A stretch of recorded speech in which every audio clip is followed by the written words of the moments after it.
جمعرات بھری مراد، کہتے ہیں نا بزرگوں کی الفاظ ہوا کرتے تھے، اور واقعی یہ بھری مراد ہے۔ روایتوں کے الفاظ ملتے ہیں کہ جمعرات کو جو دعا مانگی جائے وہ رد نہیں ہوتی، وہ لوٹائی نہیں جاتی۔ خاص دعا مانگنے کی بھی رات ہے اور خاص درود پڑھنے کی بھی رات ہے۔ احادیث میں جمعرات کی رات اور جمعے کے دن کے درود کے فضائل الگ سے لکھے، احادیث الگ سے میرے آقا نے بیان فرمائی ہیں۔ تو پیارے اسلامی بھائیوں، جب بھی جمعرات آئے، جب بھی جمعہ کا دن آئے، کثرت کے ساتھ درود پاک پڑھیں۔ پڑھتا رہوں کثرت سے درود ان پہ صدا میں، پڑھتا رہوں کثرت سے درود ان پہ صدا میں، اور ذکر کا بھی شوق پے غوث و رضا دے۔ درود پاک کے بے شمار فضائل و برکات ہیں۔ مصطفیٰ جان رحمت، شمع بزم ہدایت، نو شاہد بزم جنت، طے کرے جود و سخاوت۔ میرے آقا علیہ الصلوۃ والسلام کمال کا ارشاد فرماتے ہیں، ہم میں سے کون ہے جو نہیں چاہتا کہ آقا کے ساتھ جنت میں داخلہ نصیب، آقا اپنے ساتھ جنت میں لے جائیں، مگر میرے چاہنے سے، آپ کے چاہنے سے کچھ نہیں ہوگا۔ جنہوں نے لے جانا ہے، اگر وہ ساتھ لے جائیں گے تو بیڑا پار ہو جائے گا۔ میرے آقا فرماتے ہیں، من صلی علیہ صلاۃ واحدا صلی اللہ علیہ عشر۔ آقا فرماتے ہیں، جس نے مجھ پر ایک بار درود پاک پڑھا، رب کریم اس پر 10 رحمتیں نازل فرماتے، اور ومن صلی علیہ عشرا صلی اللہ علیہ مئہ۔ جس نے مجھ پر 10 بار درود پاک پڑھا، اللہ تعالیٰ اس پر 100 رحمتیں نازل فرماتے۔ آقا فرماتے ہیں، ومن صلی علیہ مئہ صلی اللہ علیہ الفا۔ جس نے مجھ کو 100 بار درود پاک پڑھا، اللہ تعالیٰ اس پر 1000 رحمتیں نازل فرماتا۔ جو حساب کتاب میں ماہر ہیں وہ جانبے ہوں گے کہ ایک درود 10 رحمتیں، 10 درود 100 رحمتیں، 100 درود 1000 رحمتیں، ملٹیپلائی ہو رہا ہے۔ مگر اس حدیث کا اگلا جز ہے مور بیوٹیفل اور خوبصورت۔ آقا فرماتے ہیں، ومن صلی علیہ الفن، جس نے مجھ پر 1000 بار درود پاک پڑھا، زاحمت کتفہ کتفی علی باب الجنہ۔ آقا فرماتے ہیں، اس کا کاندھا میرے کاندھے سے جنت کے دروازے پر چھو رہا ہو۔ آقا کے پیچھے نہیں، کونین کے والی فرمانے ساتھ ساتھ میرے جنت میں جانا ہے۔ کس نے؟ 1000 بار درود پڑھنے والے نے۔ اب آپ سوچیں، ہمیں کتنے ایسے ہیں جو روزانہ کتنے فضول کام کر سوشل میڈیا پہ گھنٹوں نکل جاتے، مگر درود پڑھنے کا کتنا وقت ہم نکال۔ کئی بیمار بیٹھے ہوں گے، کئی ہوگی گھروں میں لوگ بیمار ہیں، کئی پریشان حال ہیں، کاروبار کی مشکلیں ہیں، قرضوں میں ڈوبے ہیں، بڑی پرابلمز ہیں، لیکن اتنی ساری مشکلوں کا حل جب ہمیں مل چکا ہے۔ ایک جگہ میرے آقا فرماتے، تم میں جو کوئی شخص کسی مشکل میں ہو، حدیث کا مضمون، کوئی شخص پریشانی میں ہو، مشکل میں ہو، اسے چاہیے کہ مجھ پر کثرت سے درود پڑھے کہ درود پاک مصیبتوں اور پریشانیوں کو لے جاتا ہے۔ اور کیوں درود پاک کی کثرت؟ علم والے اللہ کی بارگاہ میں کتنے مقبول ہیں، یہ کوئی چھوٹا مرتبہ نہیں ہے۔ ہم میں سے ہو سکتا ہے یہاں بڑے بڑے کاروباری لوگ بیٹھے ہوں، دنیا بھر کی ڈگریاں لی ہوئی ہوں، مگر آج میں مختصر جب کچھ علماء اور طالب علم دین کے فضائل آپ کے سامنے رکھوں گا تو آپ کو اندازہ ہوگا کہ قرآن و احادیث میں کس طرح علماء کے فضائل بیان ہوئے۔ یہ کوئی چھوٹی بات نہیں، اس ناٹ آرڈنری تھنگ کہ کوئی عالم دین بن جائے، کوئی طالب علم دین بن جائے۔ اور یہاں پہ طلباء سے بھی گزارش کروں گا، بعض اوقات اب ڈی مورلائز ہو رہے ہوتے ہیں، حوصلہ ہار جاتے ہیں، احساس کمتری کا شکار ہوتے ہیں کہ فلاں ڈاکٹر بن گیا، فلاں انجینئر بن گیا، فلاں جناب پی ایچ ڈی کر لی، ہم جناب ابھی تک مدرسے میں موجود ہیں۔ یقیناً دنیاوی تعلیم اگر شرعی تقاضوں کے مطابق ہو تو ٹھیک ہے، لیکن آپ جو پڑھ رہے ہیں یہ کوئی کم چیز نہیں ہے۔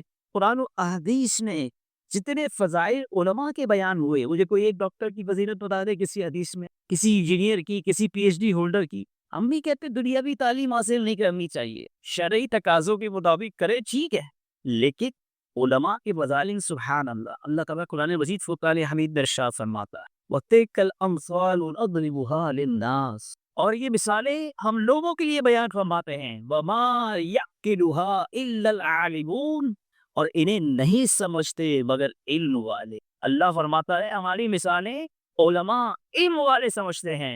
ایک جگہ اور قرآن میں ارشاد ہوتا ہے، انما یخشی اللہ من عبادہ العلماء، اللہ سے اس کے بندوں میں وہی ڈرتے ہیں جو علم والے۔ قرآن کی آیات قرآنی علماء کے فضائل میں موجود ہیں۔ اللہ فرماتا ہے، بل ہوا آیات بینات فی صدور الذین اوتوا العلم، بلکہ وہ روشن آیتیں ہیں ان کے سینوں میں جن کو علم دیا گیا۔ کمپیریزن کرتے ہو نا، وہ ادھر پہنچ گیا، میں پیچھے رہ گیا، فلاں پیچھے رہ گیا، فلاں آگے نکل گیا۔ قرآن نے بھی ایک کمپیریزن بیان کیا، قرآن نے بھی ایک تقابل بیان کیا۔ اللہ قرآن میں ارشاد فرماتا ہے هل يستوي الذين يعلمون والذين لا يعلمون۔ look at the comparisons۔ دیکھو اللہ کیا فرما رہا ہے، کیا برابر ہے جاننے والے اور انجان، علم والے اور بغیر علم والے؟ انما يتذكر اولو الالباب، نصیحت تو وہی مانتے ہیں جو عقل والے۔ اللہ فرماتا ہے برابر نہیں، علم والوں کا مرتبہ مرا ہے، آنا ہے، اولا ہے۔ سیکھنا یہ ہے آج اجتماع میں آنے والوں کو کہ کیا ہم بھی علم والے ہیں؟ خود نہیں بن سکے علم والے، کیا طالب علم دین بن گئے؟ علماء سے کچھ لینے والے بنے کہ نہیں؟ حدیث سنتے جائیں اور ایمان تازہ کرتے جائیں۔ اللہ کے حبیب صلی اللہ علیہ وسلم ارشاد فرماتے ہیں، ابن ماجہ کی حدیث ہے، نور کے پیکر، تمام نبیوں کے سرور، وہ جہاں کے تاجور صلی اللہ تعالیٰ علیہ وسلم فرماتے ہیں، جو علم کی تلاش میں کسی راستے پر چلتا ہے اللہ تعالیٰ اس کے لیے جنت کا راستہ آسان فرما دیتا ہے۔ یہ کیسا راستہ ہے؟ کوئی گیا مال دبانے، کوئی گیا دنیا کے پیچھے، کوئی گیا دنیا ایکسپلور کرنے، کوئی اپنے شوق پورے کرنے، راستہ وہ ہے جو جنت کا راستہ آسان بنا دے۔ آقا فرماتے جو علم کے راستے میں چلے اللہ اس کے لیے جنت کا راستہ آسان فرما دیتا۔ اور دیکھ فرشتے طالب العلم کے عمل سے خوش ہو کر اس کے لیے اپنے پر بچھا لیتے۔ آج کل کہا جاتا ہے کسی شخصیت کو کوئی بہت اچھا ویلکم دیا جائے تو کہتے اس کو ریڈ کارپٹ ویلکم ملا، اس کے لیے قالین بچھا دیے گئے۔ اللہ کے بندو سوچو تو صحیح، جس کے لیے فرشتے اپنے پر بچھائیں گے اس استقبال کا عادت کیا ہو۔ اور یہ حدیث میں طالب علم دین کے لیے بیان ہوا۔ آگے آقا فرماتے ہیں کہ بے شک زمین و آسمان میں رہنے والے، یہاں تک کہ پانی میں مچھلیاں عالم دین کے لیے استغفار کرتی، اور عالم کی فضیلت عابد پر ایسی ہے جیسی 14ویں رات کے چاند کی دیگر ستاروں پر۔ اور بے شک علماء انبیاء کے وارث ہیں۔ ایک جو ہے نا یہ انبیاء کی وراثت ہے، علماء انبیاء کے وارث ہیں۔ بے شک انبیاء درم و دینار کے وارث نہیں بناتے، بلکہ وہ نفوس قدسیہ تو صرف علم کا وارث بناتے ہیں۔ تو جس نے اسے حاصل کر لیا تو اس نے بڑا حصہ پا لیا۔ شہید اور عالم دین کا کمپیریزن دیکھو، حدیث پاک میں آتا ہے قیامت کے دن علماء کے دواتوں کی سیاہی، علماء جس سے لکھتے ہیں نا، فتاوی دیتے ہیں، علم لکھتے ہیں، ان کے دواتوں کی سیاہی اور شہیدوں کا خون تولا جائے گا۔ آقا فرماتے ہیں ان کے دواتوں کی جو سیاہی ہے وہ شہیدوں کے خون پر غالب آ جاتی، شہیدوں کے خون سے پڑ جاتی ہے علماء کی انک جو ہے جس سے وہ علم لکھتے ہیں، فتاوی لکھتے ہیں، دین پھیلاتے۔ یہ ہے فضیلت علماء، یہ ہے مقام علماء کا۔ اللہ کے حبیب علیہ السلام فرماتے ہیں، سنو، نبی بار فرماتے ہیں کہ جو شخص ایک باب علم کا اوروں کو سکھانے کے لیے سیکھے اس کو 70 صدیقوں کا اجر دیا جائے۔ غائب تو اتنے کہ میں ساری رات بیان کرتا رہوں نا حدیثوں میں۔ جنت میں جانا تو سب کی تمنا ہے، قیامت کے دن حدیث کا مضمون ہے کہ نیک لوگوں کو تو جنت کی طرف جانے کا حکم دیا جائے گا، علماء کو روک لیا جائے، رک جائیے، ایسا کیجئے اور لوگوں کی شفاعت کیجئے، انہیں بھی جنت میں ساتھ لے جائے۔ اے علماء کے والدین تمہیں مبارک ہو، اے وہ بھائی جس کا چھوٹا بھائی درس نظامی کر رہا ہے، اے وہ والد جس کا بیٹا آج درس نظامی کر رہا ہے، کبھی اپنے اس بیٹے کو حوصلہ شکنی نہ کرنا، جس کی حوصلہ افزائی کرنا۔ ٹھیک ہے تمہارے اور بیٹے بھی ہوں گے جو کاروبار کر رہے ہوں گے، اور گھر کے افراد بھی ہوں گے جو دنیا کما رہے ہوں گے، مگر گھر کا یہ فرد وہ ہے اگر واقعی صحیح عالم دین بن گیا، عالم باعمل بن گیا، تو کوئی اللہ کی رحمت سے انشاءاللہ یہ حرج نہیں ہوگا، اللہ کی رحمت سے مایوسی نہیں ہے، یہ قیامت کا دن اپنے والد کا ہاتھ پکڑے گا اور جنت میں ساتھ لے جائے گا۔ عالم بیٹا یہ بڑی سعادت ہے والد کے لیے، حافظ بیٹا یہ بڑی سعادت ہے والدین کے لیے۔ روایتوں کا مضمون ہے قیامت کے دن والدین کو حلہ جنت کا لباس پہنایا جائے گا۔ اے والدین مبارک ہو جن کے بچے حافظ ہیں، جن کے بچے عالم بن رہے ہیں، جنت کا لباس پہنایا جائے گا۔ وہ عرض کریں گے مولا اتنی عزت کیوں دی جائے ان کے میں، لیکن کیا وجہ ہے؟ ارشاد فرمایا جائے گا تمہارے بیٹے کے قرآن تھامنے کے سبب، تمہارے بیٹے نے قرآن پڑھا ہے، علم سیکھا ہے، اس لیے تمہیں عزت کا تاج پہنایا جا رہا ہے۔ ہمیشہ اپنے بچوں کی قدر کرنا، ان کی حوصلہ افزائی کرنا۔ بعض اوقات ایک مسٹیک ہم کر جاتے ہیں، ایک تو بچے کے اندر بھی ایسا نہیں ہونا چاہیے۔ میں کچھ طلباء سے بھی بات کرنا چاہتا ہوں اور کچھ والدین سے بھی عرض کرنا چاہتا ہوں، سرپرستوں سے بھی عرض کرنا چاہتا ہوں، جو بچے مجھے سن رہے ہیں، جو پڑھ رہے ہیں مدرسوں میں، جامعات میں، کبھی اپنے کو کاؤنٹر نہ سمجھنا۔ کبھی اپنی خود کی احساس کمتری اور حوصلہ شکنی میں گرفتار نہ ہو جانا کہ فلاں آگے بڑھ گیا، فلاں جناب بزرگ پہنچ گیا۔ آج مجھے بتائیے، دنیا میں جس تو آپ نے دیکھا ہوگا کہ کروڑ پتی اربوں پتی بندہ بن جائے، وہ کسی عالم دین کی گاڑی کا دروازہ کھولتے تو نظر آئے گا، کسی عالم کے ہاتھ چومتے تو نظر آئے گا۔ آپ کو دنیا میں کوئی عالم دین کسی سرمایہ دار کا ہاتھ چومتے نظر نہیں آئے گا۔ اللہ نے دنیا نے بھی دنیا داروں کو علماء کے پیچھے لگایا ہے۔ آپ اس لیے علم نہ سیکھنا کہ دنیا میں میری عزت ہو جائے، آپ اللہ کی رضا کے لیے علم سیکھتے رہنا۔ اللہ نے آپ کو دنیا میں بھی عزت دے دی ہے، آخرت میں بھی عزت آپ کا مقدر بنے گی۔ تو اپنے آپ کو پراؤڈ فیل کرے، فخر فیل کرے کہ میں ورث الانبیاء، وراثت انبیاء کی سیکھ رہا ہوں، میں انبیاء کا وارث بن رہا ہوں۔ اور پھر عاجزی کا پیکر بن گئے۔ جس طرح اس میں سنا نا ہم نے، کسی اور کو سکھانے کے لیے علم کا باب سیکھے تو اسے 70 صدیقوں کا اجر دیا جائے گا، لیکن جو اس لیے علم سیکھے کہ دوسروں کو کمتر بتائے، دوسروں سے مباحثہ کرے گا، کسی کو نیچا دکھائے گا، تو پھر یہ علم فائدہ نہ دے گا۔ یاد رکھیے، علم کے ساتھ ادب بہت ضروری ہے۔ ہم نے الحمدللہ بڑے بڑے مفتیان کرام کو دیکھا ہے کہ آج ان کا نام ہے، مگر جب ان کے سامنے ان کے استاد آتے ہیں تو ان کے لیے کھڑے ہو جاتے، ان کا ہاتھ چومتے ہیں، ادب کرتے ہیں۔ ادب کے بغیر علم فائدہ نہیں دے گا۔ یاد رکھیے گا میرے بچوں کہ آپ نے ہر میدان میں ادب رکھنا، کچھ سیکھ بھی دیا تو اب اس کا مطلب یہ نہیں کہ دوسروں کو جاہل سمجھنا شروع کر دیں۔ علم کی آفات بھی ہیں، علم بتاتے رہتا ہے، علم جنت کا راستہ ضرور ہے، مگر شیطان بھی تو ساتھ لگا ہوا ہے نا۔ عالم کو بھی وہ تکبر میں مبتلا کرتا ہے۔ جی ہاں، بعض اوقات تکبر کی ڈیفینیشن میں لوگ سمجھتے ہیں کہ پیسے والا ہی تکبر ہے، مالدار ہی لوگوں پر اپنے آپ کو کچھ سمجھنے لگ جاتا ہے۔ نہیں، یہ بیوقوفی ہے۔ یقیناً مال بھی تکبر کا ایک ریزن ہے، اٹس ناٹ اونلی ریزن۔ صرف مال ہی تکبر کا ریزن نہیں ہے، علم بھی تکبر لاتا۔ اب وہ کیا ہے؟ عالم بننے کے بعد بندہ سمجھے ان کو تو کچھ بھی نہیں ہے۔ اگر اس لیے علم سیکھا ہے کہ کسی کو نیچا دکھانا، اپنے آپ کو بدتر سمجھنا ہے، تو پھر یاد رکھیے شیطان سے بڑا عالم نہیں تھا کوئی۔ وہ معدب البلقوت تھا، وہ فرشتوں کا استاد تھا۔ تکبر ہی تو کیا تھا نا۔ کیا کہا تھا حضرت آدم کو دیکھ کر؟ انا خیر من، میں اس سے بہتر ہوں، آئی ایم بیسٹ۔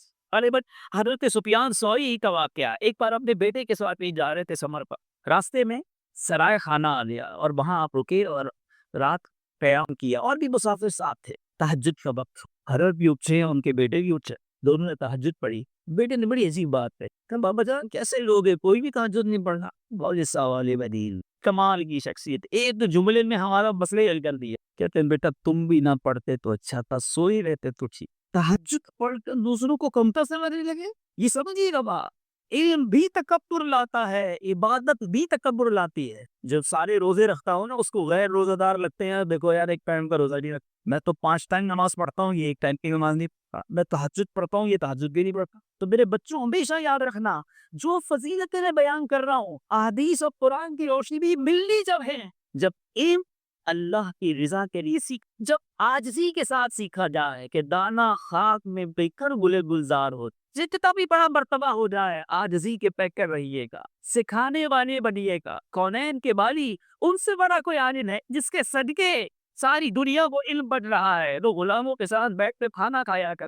آقا نے سب کو عطا فرمایا، سب کو محبت عطا کی۔ یہ بدری پور اپنے گرہ سے باندھ لو کہ علم جو ہے وہ ادب کے بغیر مشمی نہیں۔ حق بابو کمال کی بات فرماتے ہیں، تسبیح تیری پر دل نہ پھیریا، تسبیح تیری پر دل نہ پھیریا، کی لینا تسبیح پڑھ کے ہو، علم پڑھیا پر ادب نہ سکھیا، کی لینا علم نو پڑھ کے ہو۔ علم سیکھنا ہے تو دل میں ادب ہو، بڑوں کا ادب ہو، والدین کا ادب ہو، بزرگوں کا ادب۔ پھر دیکھیں کیسے آپ ترقی کی معاذت ہے۔ اور اب بات کرنی ہے مجھے سرپرست کہ اپنے بچوں کو جو علماء بن رہے ہیں ان کی حوصلہ افزائی، یہ آپ کے لیے جنت بمار ہے۔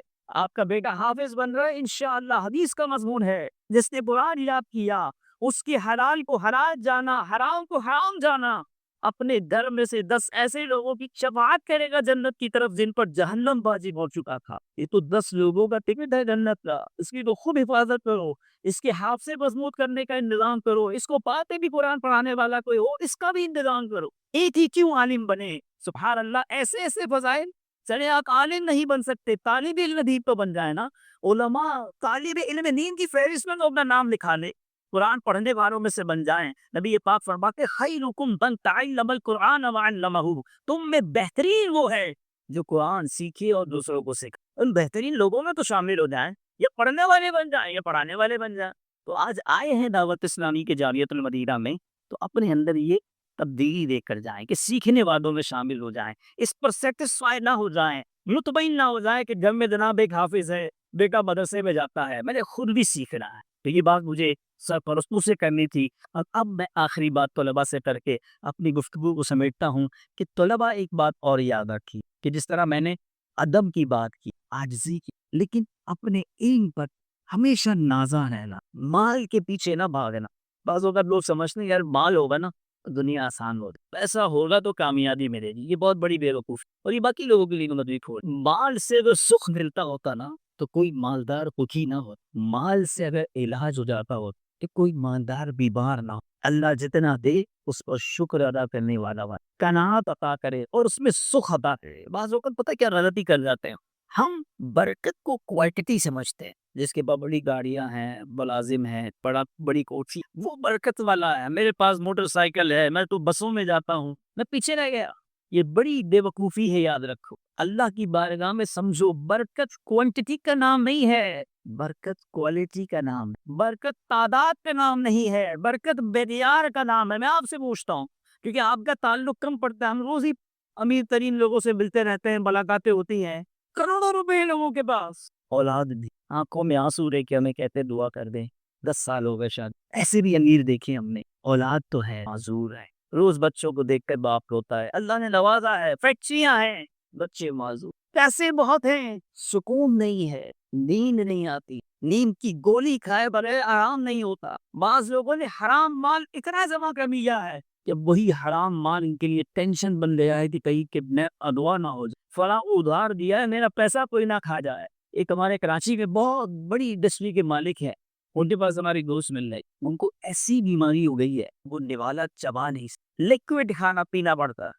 ان کی فیکٹری، ان کے آفس کے باہر فٹ پاتھ پر ایک فقیر روٹی کے اوپر دال ڈال کر کھا رہا، وہ اربوں پتی سیٹھ ہمارے حسین بھائی کو کہتا ہے کاش میں اس کی جگہ ہو، کیسے مزے سے نوالا اٹھاتا ہے۔ تم سمجھتے ہو ماری سب کچھ؟ اللہ نے تمہیں جو سلامتیاں دی ہیں، جو برکتیں دی ہیں، جو خوشیاں دی ہیں، اڑا دے اللہ، اس پر راضی آ کرو۔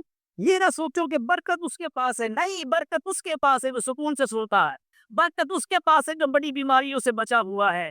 تھوڑے ہیں مگر حلال کے ہیں، یاد رکھو امام غزالی فرماتے ہیں حلال کا لقمہ بندہ کھاتا ہے اللہ اس کے دل میں نور پیدا کر دے، اللہ تھوڑا دے مگر حلال دے، زیادہ ہو حرام ہو وہ کام کا نہیں ہے۔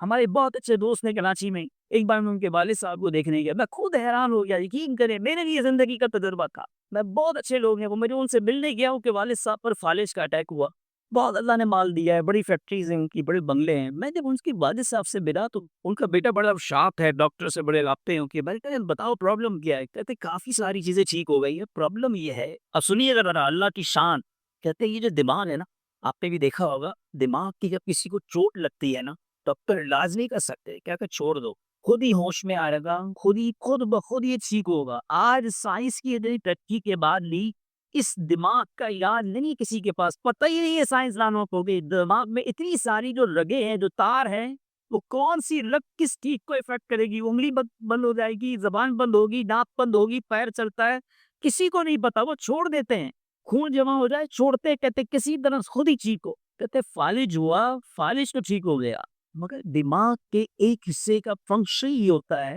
کہ آپ جب یہ پانی پیتے کبھی ٹرائی کیجیے گا یا لقمہ کھاتے ہیں تو یہ زبان اوپر تالو سے لگتی ہے، تب جا کے نوالا اندر جاتا ہے، یہ گونگ اندر جاتا ہے، دماغ کا وہ حصہ زبان کو آرڈر دیتا ہے، تب وہ حرکت کرتا ہے۔ وہ کہتے ہیں منہ میں نوالا ہم ڈالتے ہیں، منہ کے نوالا زبان پہ پڑا رہتا ہے، دماغ آرڈر نہیں دیتا، نوالا اندر ہی جاتا۔ ہاں یہ بھی ایک کام ہے ہمارے جسم کے، ہم تو دڑا دڑ کھانا کھا رہے ہیں، پانی کریں گے سوچا ہی نہیں کہ منہ تک لے جانا میرا کام تھا، اس ہاتھ کا کام تھا، اب زبان سے حلق کے نیچے اتارنا یہ الگ فنکشن ہے۔ اور وہ دماغ کا وہ حصہ جب تک آرڈر نہیں دیتا، لقمہ نہیں اترتا، ان کو نانی کے ذریعے خوراک بھی جا رہی تھی، میں نے کہا علاج کیا ہے؟ کر دعا۔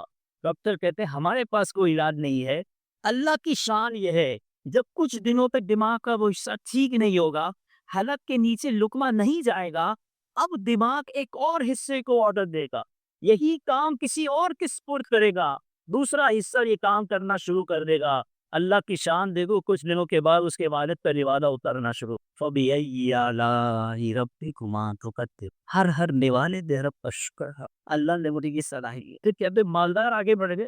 گھبرایا نہ کرو، علم سیکھو، رچ کے سیکھو، عبادت کے طریقے پر سیکھو، اساتذہ کے ادب کے ساتھ سیکھو، پھر دیکھو اللہ کتنا مرتبہ دے گا. آخری بات، مفتی قاسم صاحب نے تفسیر قرآن لکھی ہے، آپ نے کمال کیا. آپ حضرت عبداللہ ابن عباس رضی اللہ تعالیٰ عنہ کو قول نقل کرتے ہیں کہ حضرت سلیمان علیہ السلام کو علم، مال اور بادشاہی میں سے ایک کا اختیار دیا گیا. علم چاہیے، مال چاہیے، یہ بادشاہی چاہیے. آج بہت سارے لوگوں کو یہ اختیار دیا جائے، یار مال مل جائے، بادشاہی مل جائے، ان کی خیر ہے. حضرت سلیمان نے کیا کیا؟ آپ نے علم کو اختیار کیا. اللہ نے علم کی برکت سے مال بھی دے دی، بادشاہی بھی عطا فرما. علم ہونا تو سب مل جاتا ہے. اب کمپیریزن آخر میں سن لو، علم بہتر ہے یا مال بہتر ہے؟ اللہ اللہ. یاد رکھو، علم انبیاء کی میراث ہے، مال بادشاہوں کی. فیصلہ خود کرتا ہے.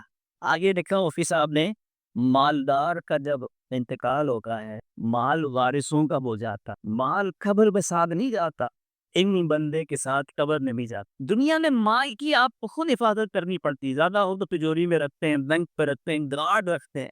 مال کی حفاظت بندہ کرتا، علم بندے کی خود حفاظت. جتنا علم ہو اتنا سیکیور ہیں، اتنا غلطیوں سے بچیں گے. اللہ اکبر. مال خرچ کرو تو کم ہو جاتا. 10,000 جیب میں بانٹنا شروع کروں، تھوڑی دیر میں پورے ہو جائیں گے. پونے گھنٹے سے علم بانٹ رہا ہوں، کم نہیں ہو رہا. اللہ کی رحمت سے بڑھ ہی رہا. ٹھیک ہے نا؟ علم کم نہیں ہوتا، علم بانٹتے رہو، بڑھتا جائے گا. مال بانٹو گے کم ہو جائے گا. وہ خزانہ حاصل کرو نا جو ختم نہیں ہوتا. سبحان اللہ. فرمایا کہ مال جو ہے نا، وہ مومن کو بھی مل جاتا ہے، کافر کو بھی مل جاتا ہے، نیک کو بھی مل جاتا ہے، بد کو بھی مل جاتا ہے. چور کو بھی تو مال ہی ملتا ہے. ڈاکہ ڈاکی بھی لوگ مال کما لیتے ہیں. کچھ لوگ برے کام کر کے مال کماتے ہیں، مگر ایک اسی کو ملتا ہے جس سے رب راضی ہو. اللہ مومن کے دل میں ہی نور